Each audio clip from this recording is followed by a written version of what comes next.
যৌন পেশাকে শ্রমিকের মর্যাদা দেওয়ার জন্য আমাদের যে ছাত্রীরা আজকাল আমরা দেখছি যে মাঝে মাঝে হোটেল রেস্তোরাঁয় পুলিশের হাতে ধরা পড়ছে, তো তারা তো পড়াশোনার ফাঁকে ফাঁকে তাহলে পার্ট টাইম টিউশনের মতো যৌন পেশাকে বেছে নেবে। এটি কি কখনো আমার মেয়ে, আমার বোন, আমার সন্তানের জন্য, মুসলিম উম্মার জন্য ইসলামিক বিধান অনুযায়ী এই বাংলাদেশের প্রেক্ষাপটে কখনো গ্রহণযোগ্য হতে পারে? হতে পারে না। আমরা তো পাশ্চাত্যের অনুসরণ করতে পারি না, কারণ এটি একটি মুসলিম দেশ। তাদের দেশের যে বিধান চলে সেই বিধান আমরা করতে পারি না, এখানে এদেশে চলবে না, কারণ এটি একটি মুসলিম সংখ্যাগরিষ্ঠ দেশ। সেই জন্য আমরা চাই এই যৌন পেশাকে শ্রমিকের অনুমতি দেওয়া না, বরং তাদেরকে পুনর্বাসন করা হোক।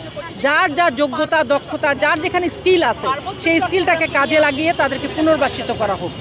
এখন আমাদের প্রশ্ন হচ্ছে, যদি একটি পেশাকে শ্রমিকের মর্যাদা দেওয়া হয় তাহলে অবশ্যই একজন এমপ্লয়ার থাকবেন যিনি নিয়োগ দিবেন, আর সেখানে আরেকজন শ্রমিক এমপ্লয় হবে। আর কেউ সেখানে টাকা লগ্নি করবে, ব্যবসায় টাকা নিয়োগ করবে, ব্যাংক লোন দিবে। তাহলে কি যৌন পেশাটি একটি ব্যবসা প্রতিষ্ঠানে পরিণত হবে? নারী সংস্কার কমিশন, অন্তর্বর্তী সরকারের গঠিত নারী সংস্কার কমিশনের যে সুপারিশমালাগুলি দেওয়া হয়েছে তার ভিতরে অনেক কিছু ভালো জিনিস রয়েছে যেটি আসলে নারীদের জন্য আসলে কল্যাণকর, কিন্তু এমন অনেকগুলি বিতর্কিত বিষয় রয়েছে যেটি আসলে এই মুসলিম জনগোষ্ঠী, বাংলাদেশের প্রেক্ষাপট এবং ইসলামের জন্য আসলে গ্রহণযোগ্য নয়। তার মধ্যে একটা হচ্ছে সম্পত্তিতে সমান অধিকার চেয়েছে।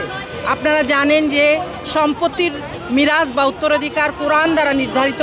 সূরা আন-নিসায় একজন মুসলিম পুরুষের বাবার সম্পত্তি সন্তানদের মধ্যে কিভাবে বণ্টিত হবে সেটি কোরআনে নির্ধারিত করা হয়েছে।